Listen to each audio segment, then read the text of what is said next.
Students 36 chapter मानव में गुणसूत्रीय विकृतियाँ। गुणसूत्र की बात करते हैं पहले। इंग्लिश टर्म है क्रोमोसोम।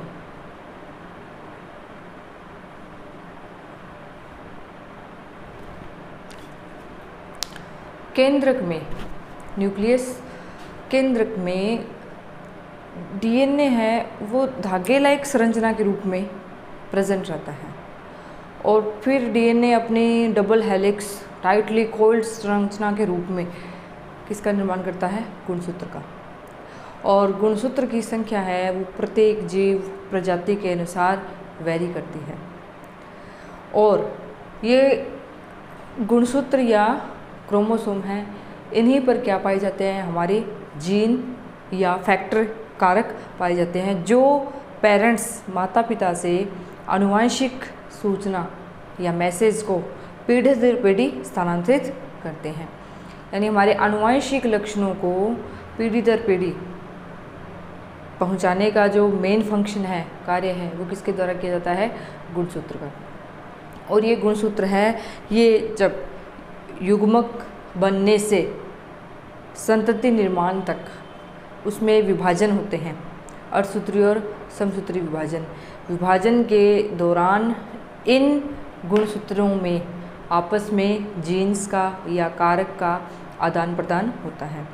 अगर हम न्यूक्लियस को साधारणतः देखें, चाहे हम माइक्रोस्कोप से भी देखें, तो हमें ये गुणसूत्र दिखाई नहीं देते हैं।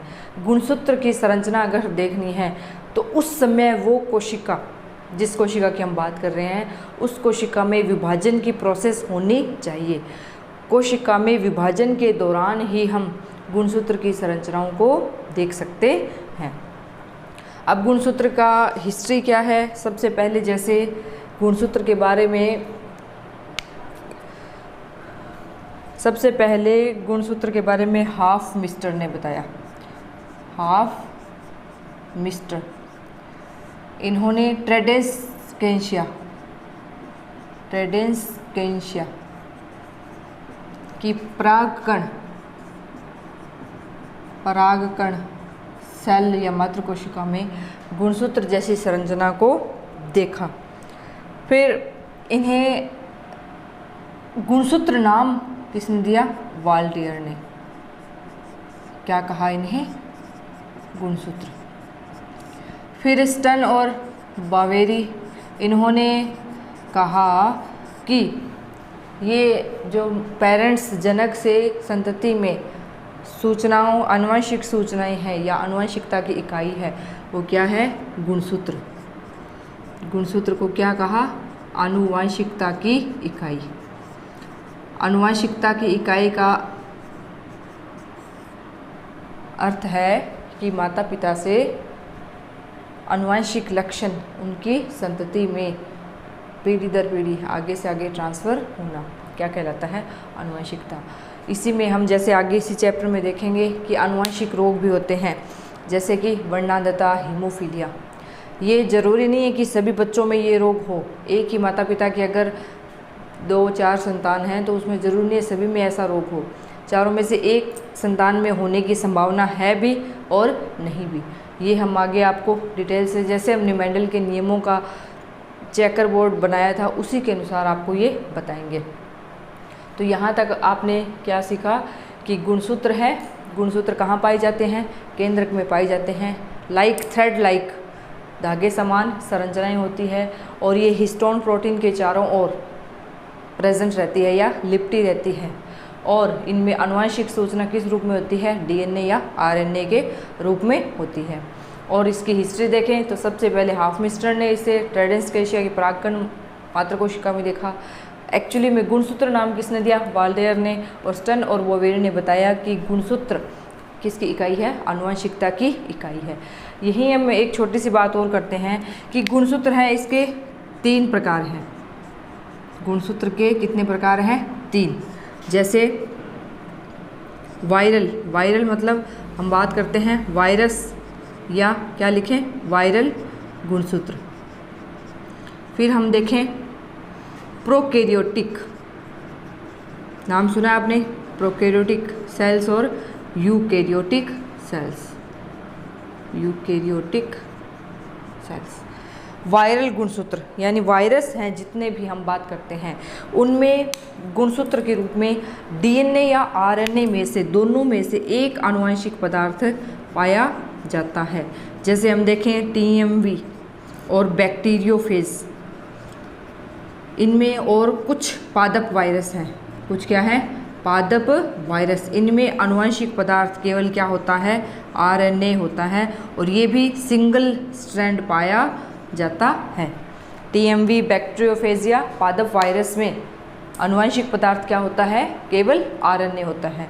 प्रोकैरियोटिक और यूकैरियोटिक में हम डिफरेंस है 6th क्लास से स्टार्ट कर देते हैं पढ़ना कि प्रोकैरियोटिक सेल्स है, इनमें कोशिका झिल्ली पूर्णतः विकसित नहीं है, केंद्र मतलब होता ही नहीं है, केंद्रक झिल्ली भी नहीं है, histone, non histone protein, mitochondria, इस प्रकार के कोई भी कोशिकांग इसमें नहीं पाए जाते हैं। और इसका एग्जाम्पल हम क्या लेते हैं? इकोलाई या नीलहरित शैवाल, ब्लू ग्रीन एल्गे। इनमें भी प्रोकैरियोटिक है, इनमें डीएनए या आरएनए बिल्कुल वर्तुल या रेखीय शेप में पाया जाता है और बहुत ही कम मात्रा में आनुवंशिक पदार्थ पाया जाता है। फिर आता है यूकैरियोटिक जिसमें सभी प्रकार के जीव जंतु हैं, इनमें पाई जाने वाली सेल्स आती हैं। तो यूकैरियोटिक में क्या होता है कि सुव्यवस्थित सुसंगठित केंद्रक है, केंद्रक के चारों ओर केंद्रक झिल्ली है, इसमें विभिन्न प्रकार के कोशिकांग, अंतःपरद्रव्य जालिका, माइटोकॉन्ड्रिया, गोल्जिकाए, तारकाए सभी प्रेजेंट रहते हैं और इसमें हिस्टोन और नॉन हिस्टोन प्रोटीन भी पाए जाते हैं। हिस्टोन नॉन हिस्टोन प्रोटीन क्या करता है कि जहाँ ये गुणसूत्र या डीएनए आरएनए पाया जाता है वो धागे लाइक संरचनाएं आपस में जुड़कर जब गुणसूत्र का निर्माण करती है तो उन्हें कोई बेस चाहिए जिसके सहारे ये रुकी रहती हैं। तो वो बेस इन्हें कौन प्रदान करता है? हिस्टोन और नॉन हिस्टोन प्रोटीन। जहाँ हमने पढ़ा हुआ है कि डीएनए की डबल हेलिक्स संरचना सुनी है, तो डीएनए आपस में क्या करता है? कोल्ड होकर, बहुत ही टाइटली कोल्ड होकर किसका निर्माण करता है? गुणसूत्र का निर्माण करता है। इसी के साथ हम एक छोटी सी बात और कर लेते हैं, सामान्य सी एक गुणसूत्र की संरचना देखते हैं। जैसे कोई भी गुणसूत्र है उसमें इस प्रकार एक तो छोटी पाली लोब यानी आर्म और एक क्या होती है? बड़ी भुजा। छोटी भुजा को क्या कहते हैं? P arm. छोटी भुजा को क्या कहते हैं? पी आर्म और बड़ी भुजा को क्या कहते हैं? Q arm. जहाँ ये जुड़ी रहती है ये क्या कहलाता है? सेंट्रोमियर। ये क्या पढ़ रहे हैं हम? किसी भी एक गुणसूत्र की संरचना बहुत ही ब्रीफली और केवल बाहरी तौर पर है, बाकी इसमें बहुत डिटेल से भी होती हैं ये संरचनाएं। पी आर्म, क्यू आर्म और क्या कहा इसे? सेंट्रोमियर। और ये जो दो भाग हैं इन्हें हम क्या कहते हैं? क्रोमेटिड। इस प्रकार ये हमारे किसकी संरचना हुई है? गुणसूत्र की संरचना। जिस भाग पर ये जुड़े रहते हैं उसे हम क्या कहते हैं? Centromere, P arm, Q arm. और यहाँ जैसे ये गुणसूत्र है इसी में जैसे यहाँ क्या पाया जाता है? ये इस प्रकार हिस्टोन और नॉन हिस्टोन प्रोटीन। जहाँ ये आपस में डीएनए संरचना जब बनाते हैं कोइल होकर इसके चारों ओर संरचनाएं टाइटली कोइल्ड हो जाती हैं। और गुणसूत्र है इसके टाइप भी होते हैं। किस आधार पर होते हैं? इस सेंट्रोमियर के आधार पर कि इन्हें एक्रोसेंट्रिक, मेसोसेंट्रिक, यानी ये एक सिरे पर है एक्रो, बीच में आ गया मेटासेंट्रिक, इस तरह से गुणसूत्र के अलग अलग टाइप के प्रकार होते हैं। फिर क्या है, हम बात करें अगर मनुष्य की। मनुष्य में आपको हमने पिछली क्लास में भी बताया था कि कितने गुणसूत्र होते हैं टोटल। मनुष्य में कितने गुणसूत्र देखे हमने? 46 गुणसूत्र। कितने थे? 46, जिसमें से 44 गुणसूत्र कौन से होते हैं? ऑटोसोम्स या एलिंग गुणसूत्र, प्लस XX या XY, ये दो जोड़े गुणसूत्र हैं। किस प्रकार के होते हैं ये? एलोसोम्स या लिंग गुणसूत्र। तो ये गुणसूत्र हैं, इन सभी गुणसूत्रों को इनके आकार और संरचना और इनके कार्यों के आधार पर व्यवस्थित किया जाता है। एक ग्राफ की तरह एक संरचना बनाई जाती है कि जैसे यहाँ से स्टार्ट हो जाइए, ये पहला गुणसूत्र है, ये दूसरा गुणसूत्र है, ये तीसरा। इस प्रकार इन गुणसूत्रों को एक व्यवस्थित संरचना के रूप में जब सेट किया जाता है या बनाया जाता है तो इस प्रकार की संरचना क्या कहलाती है? कैरियोटाइप गुणसूत्र प्ररूप, या इसे हम क्या कहते हैं? इडियोग्राम। इडियोग्राम, इस गुणसूत्र प्ररूप को क्या कहते हैं? कैरियोटाइप या इडियोग्राम। तो यहाँ तक के टॉपिक में ये 1 नंबर का क्वेश्चन बनता है कि व्हाट इज़ इडियोग्राम। इडियोग्राम से क्या अभिप्राय है?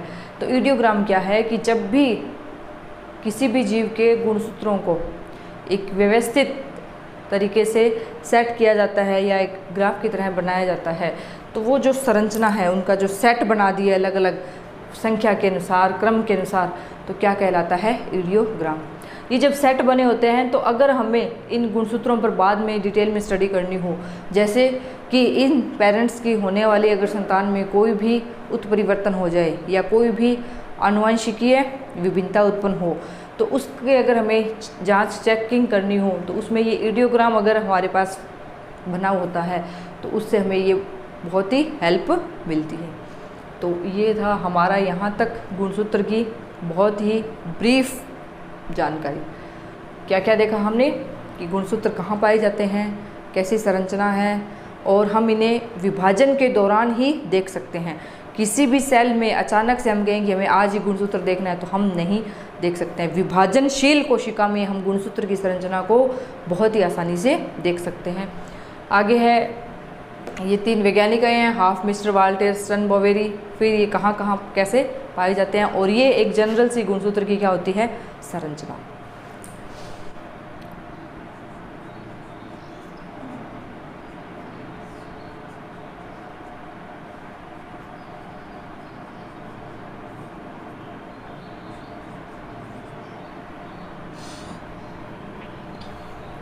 मनुष्य में गुणसूत्र देखें कितने हैं? 46। इनका एक बार फिर आपको विभाजन बता देते हैं। 44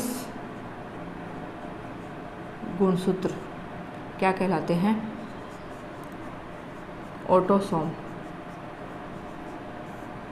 या इन्हें क्या कहते हैं? अलिंग।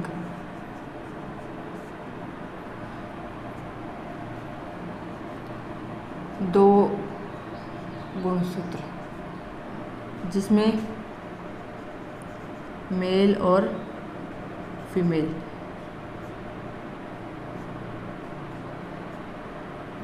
ये क्या कहलाते हैं? एलोसोम्स, या इन्हें क्या कहते हैं? लिंग गुणसूत्र। अब क्या है, इन गुणसूत्रों में विकृतियां उत्पन्न हो सकती हैं। विकृतियों का अर्थ है कि या तो इन गुणसूत्रों की संख्या बढ़ जाए या गुणसूत्रों की संख्या अचानक से कम हो जाए। जैसे हम देखते हैं, अब हम यहाँ क्या पढ़ रहे हैं? मनुष्य में गुणसूत्र तो 46 हो गए। अब क्या देख रहे हैं हम?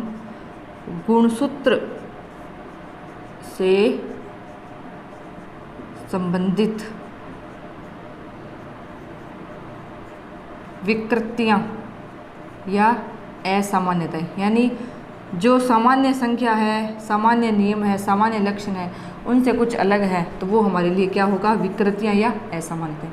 जैसे सबसे पहले हम ऑटोसोम्स की बात करें। ऑटोसोम्स हैं, इनमें विकृतियों के कारण होने वाला पहला रोग है डाउन सिंड्रोम। क्या नाम है? डाउन सिंड्रोम में क्या होता है कि इसमें पीड़ित संतान में 21वें जोड़े में एक अतिरिक्त गुणसूत्र आ जाता है। डाउन सिंड्रोम में क्या होता है? 21वां जो जोड़ा है, 21वें जोड़े में एक अतिरिक्त गुणसूत्र, तो यह रोग है क्या कहलाता है? डाउन सिंड्रोम, या इसे मैंगोलिज्म भी बोलते हैं, मैंगोलिज्म। हम किसकी बात कर रहे हैं? ऑटोसोम्स। 44 गुणसूत्र है, इसका मतलब यहाँ कितने जोड़े हैं? ये 22 जोड़े हैं। कितने जोड़े हैं? 22। और यहाँ किसकी बात हो रही है कि 21वां जो जोड़ा है वहाँ एक अतिरिक्त गुणसूत्र आ जाता है, तो उस संतान में कौन सा रोग होता है? Down syndrome. इनमें क्या लक्षण होंगे कि सिर चौड़ा होता है, चेहरा बड़ा है, अल्प विकसित और मंद बुद्धि, बुद्धि का विकास है पूरी तरह से नहीं होता है, और चपटे हाथ, ऐसे गूंथी हुई सी क्या होती है? अंगुलियां। ये लक्षण होते हैं किसके? Down syndrome. और ये ऐसा बहुत ही रेयर केस होता है, बहुत ही रेयर केस। यानी अगर हम 500-600 बच्चों की स्टडी करें तो उनमें से एक बच्चे में कौन सा रोग होगा? Down syndrome. इसी तरह से एक और है डिजीज़, पहले हम ऑटोसोम्स की बात कर लेते हैं। इसी में 2 डिजीज़ हैं ये। दूसरा है एडवर्ड सिंड्रोम, एडवर्ड सिंड्रोम। इसमें क्या होता है कि 18वां जो गुणसूत्र है, 18वें जोड़े के, इसमें क्या होता है कि 18वें जोड़े के गुणसूत्र में एक अतिरिक्त गुणसूत्र जुड़ जाता है, तो इन संतान की एज है वो भी बहुत ही कम होती है, और इनका मेन लक्षण यही है कि इनका विकास है पूर्ण नहीं होता, विकास पूर्ण नहीं होता, अल्प विकसित और मंद बुद्धि। ये वैज्ञानिकों के नाम के आधार पर इन्हें नाम दे दिए गए हैं, डाउन सिंड्रोम और एडवर्ड सिंड्रोम। ये 2 डिजीज़ किस कारण हो रही है? ऑटोसोम्स के कारण या एलिंग गुणसूत्र के कारण। तो अगर ऐसा कोई क्वेश्चन हो कि मनुष्य में ऑटोसोम्स में विकृतियों या असामान्यताओं के कारण होने वाले रोग के नाम, तो 2 नाम है, डाउन और एडवर्ड सिंड्रोम। अब अगर हम बात करें एलोसोम्स की, एलोसोम्स, यहाँ मेल की बात की जाए और यहाँ फीमेल। एलोसोम्स की जब बात करेंगे तो यहाँ मेल में डिजीज़ है, उसका नाम है क्लाइनफेल्टर। इसमें क्या है कि गुणसूत्र हमने कितने देखे कि 44 + XY, यही होते हैं मेल में गुणसूत्र। तो कितने हैं ये? 46। तो इन गुणसूत्रों की संख्या 46 की बजाय कितनी हो जाती है? कभी तो किसी में 47, कहीं कहीं क्या हो जाएगी? 48। इस प्रकार ये कौन सा रोग कहलाता है? और यहाँ किस में, कौन से गुणसूत्र में संख्या बढ़ रही है? कौन सा गुणसूत्र है ये? एलोसोम्स। ये देखिए यहाँ केवल 2 थे, 46 है तो सामान्य है, लेकिन ये एक और बढ़ गया तो 47 में विकृति या असामान्यता आ जाएगी, यहाँ 48 में विकृति या असामान्यता आ जाएगी।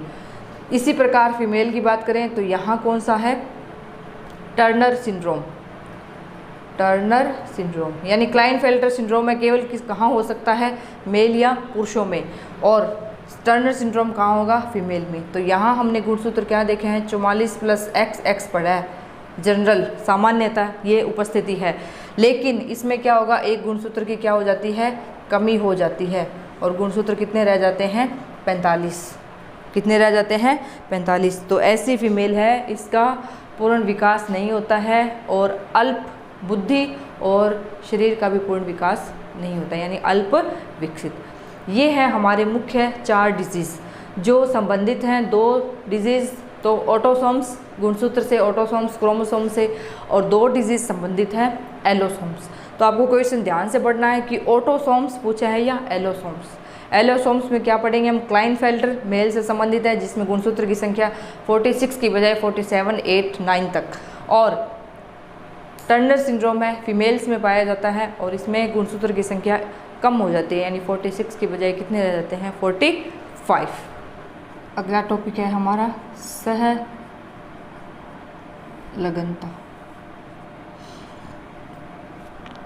या इसे बोलते हैं लिंकेज। मेंडल के नियम देखे हमने, प्रभाविता का नियम, पृथक्करण का नियम और स्वतंत्र अपव्यूहन का नियम, कि प्रत्येक फैक्टर या कारक अपने लक्षणों की स्वतंत्र रूप से अभिव्यक्ति करता है। यहाँ सहलगनता का मतलब है कि अभी हमने गुणसूत्रों की बात की कि गुणसूत्र पर क्या पाए जाते हैं, जीन पाए जाते हैं, गुणसूत्र पर जीन। तो गुणसूत्र पर जीन ऐसा तो है नहीं किसी किसी जीव में एक ही गुणसूत्र है तो उसमें क्या एक ही जीन होगा, ऐसा नहीं है। एक गुणसूत्र पर एक से अधिक जीन होते हैं। तो जब एक ही गुणसूत्र, ये हमने किसकी संरचना देखी, गुणसूत्र की, इस पर क्या पाए जा रहे हैं, जीन। ये जीन क्या है, बिल्कुल एक दूसरे के पास पास पाए जाते हैं। तो जब एक ही गुणसूत्र पर बहुत से जीन, क्या है, बहुत से जीन जो क्या होते हैं, बिल्कुल ही अपने पास पास स्थित रहते हैं। तो पास पास स्थित रहने के कारण ये एक साथ ही एक पीढ़ी से दूसरी पीढ़ी में संचरित भी होते हैं, यानी आनुवंशिक सूचनाएं हैं वो जैसे पास पास व्यवस्थित हैं वैसे कि वैसे एक पीढ़ी से दूसरी पीढ़ी में संचरित भी होती हैं। एक साथ इस प्रकार दो जीन, दो कारक या चार कारकों का एक साथ गमन होना या आनुवंशिक रूप में पीढ़ी दर पीढ़ी पहुंचना क्या कहलाता है, ये सहलगनता। और सहलगनता के बारे में सबसे पहले बताने वाले वैज्ञानिक हैं स्टन। इन्होंने एक प्रयोग किया था जैसे मेंडल ने किया है, उसका क्या करवाया, उसमें उस पौधे ही लिए इन्होंने और उसका क्या करवाया, टेस्ट क्रॉस करवाया, परीक्षण संकरण। जब परीक्षण संकरण करवाया तो उन्हें जो रिजल्ट मेंडल ने बताया था वैसा मिलने के बजाय कुछ डिफरेंट मिला। तब इनके दिमाग में क्या कंसेप्ट आया, लिंकेज या सहलगनता। तब इन्होंने कहा कि एक गुणसूत्र पर जितने जीन होते हैं ज़रूरी नहीं है कि वहाँ केवल एक ही जीन अगली पीढ़ी में जाए, वो पास पास उपस्थित सभी जीन 2, 4, 5 संख्या में जीन भी एक साथ पीढ़ी दर पीढ़ी गमन भी करते हैं। तो इसे हम क्या कहते हैं, सहलगनता। अब यहाँ सहलगनता के दो टाइप होते हैं, एक तो होता है पूर्ण सहलगनता और एक होता है अपूर्ण। पहले हम इसके टाइप देख लेते हैं, फिर ये देखेंगे कि जो स्टन ने जो प्रयोग किया था वो कौन से प्लांट्स पर किया और क्या उसका रेशो अनुपात आया। तो यहाँ सहलगनता दो प्रकार की है, एक तो पूर्ण सहलगनता और एक अपूर्ण। पूर्ण का क्या मतलब है कि इसी प्रकार हमने जैसे बात की है कि एक साथ जितने भी जीन हैं, एक साथ पास स्थित जीन आगे से आगे गमन, पीढ़ी दर पीढ़ी गमन करते हैं सारे एक साथ, तो ये क्या कहलाएगा, पूर्ण सहलगनता। और ये कहाँ हो सकता है, ये हम आगे देखेंगे कि विभाजन के दौरान एक स्टेप होता है जीन विनिमय। जीन विनिमय, जहाँ ये जो क्रोमोसोम है, यहाँ इसके पास एक और क्रोमोसोम आएगा, उनके जो नॉन सिस्टर क्रोमेटिड होते हैं, जैसे यहाँ इसकी बात करें ये एक दूसरे, ये तो आपस में दोनों क्या है, सिस्टर क्रोमेटिड्स, और ये दोनों एक दूसरे क्या है, नॉन सिस्टर क्रोमेटिड। इनमें आपस में क्या होता है, जीन का विनिमय होता है। तो वहाँ अगर ये सभी एक साथ पीढ़ी दर पीढ़ी आगे पहुँच रहे हैं तो क्या कहलाएगा, पूर्ण सहलगनता। और अगर अपूर्ण में क्या है, हो सकता है दो जीन, एक जीन या कोई बीच में मिस भी रह जाए, पूरी तरह से सेट है वो आगे से आगे न पहुँचे, उसका कुछ भाग ही आगे से आगे बढ़ रहा है या संचरित हो रहा है, तो ये क्या कहलाएगा अपने पास, अपूर्ण सहलगनता, लिंकेज। के लिए इन्होंने प्रयोग किया था मीठी मटर पर, लेथाइरस ओडोरेटस, मीठी मटर। इसमें इन्होंने देखा कि नीले फूल और लंबे परागकण, यहाँ लिए लाल फूल और परागकण कैसे हो जाएंगे अब, छोटे। तो इनके लिए कौन सा ये संकरण है, द्विसंकर संकरण। तो यहाँ क्या युग्मक बनेंगे, यहाँ क्या बनेंगे, दोनों में संकरण हुआ तो हमें क्या प्राप्त हुई, F1 पीढ़ी। और क्या हुआ F1 पीढ़ी में, इसके बाद हमने पढ़ा था F1 पीढ़ी का दो प्रकार के टेस्ट करवाए थे, आउट क्रॉस और टेस्ट क्रॉस। टेस्ट क्रॉस कैसे करवाया जाता है, किसके साथ करवाया जाता है, अप्रभावी जनक के साथ। सॉरी, टेस्ट कैसे करवाया जाता है, अप्रभावी जनक के साथ। ये है हमारा अप्रभावी जनक। यहाँ से हम युग्मक बनाएंगे।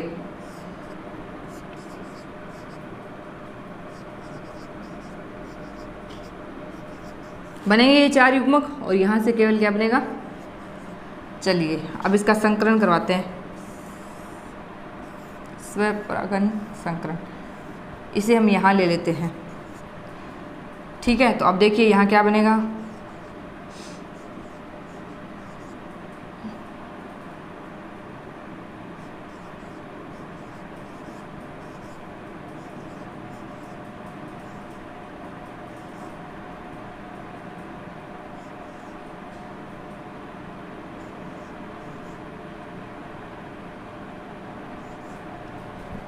इसी प्रकार होगा संकरण। ये कैसे होंगे, देखो इसमें प्रभावी है नीले और लंबे, यहाँ नीले और छोटे परागकण, यहाँ लाल और लंबे, और यहाँ लाल और छोटे परागकण। मेंडल के अनुसार तो हमारे पास परीक्षण अनुपात क्या आ रहा था, 1:1, लेकिन यहाँ है अनुपात 7:1:1:7। इस प्रकार ये अनुपात आ रहा है। ये मेंडल, ये जब इन्होंने स्टर्न और बोवेरी ने एक्सपेरिमेंट किया था मीठी मटर पर, जहाँ इन्होंने बताया कि ये जो हमारा प्रयोग है किसे शो कर रहा है, सहलगनता को, कि यहाँ परीक्षण अनुपात है मेंडल के नियमों से विचलित हुआ, और यहाँ कौन सी टर्म यूज हुई या कौन सी टर्म का निर्माण हुआ, यहाँ सहलगनता का। तो सहलगनता के लिए अगर प्लांट्स का कोई एग्जाम्पल हमें देखना है तो इस प्रकार हम ये प्रयोग की, किस प्रयोग द्वारा सहलगनता की चर्चा हुई या सहलगनता है वो हमारे कंसेप्ट में आया, तो इसके लिए हम ये मीठी मटर का एग्जाम्पल लेकर इसे बता सकते हैं कि ये हमारा रेशो 1:1 आना था, लेकिन ये 7:1:7 आ रहा है। तो यहाँ तक हमारा इस चैप्टर में ये सहलगनता तक टॉपिक आप देखें। Thank you.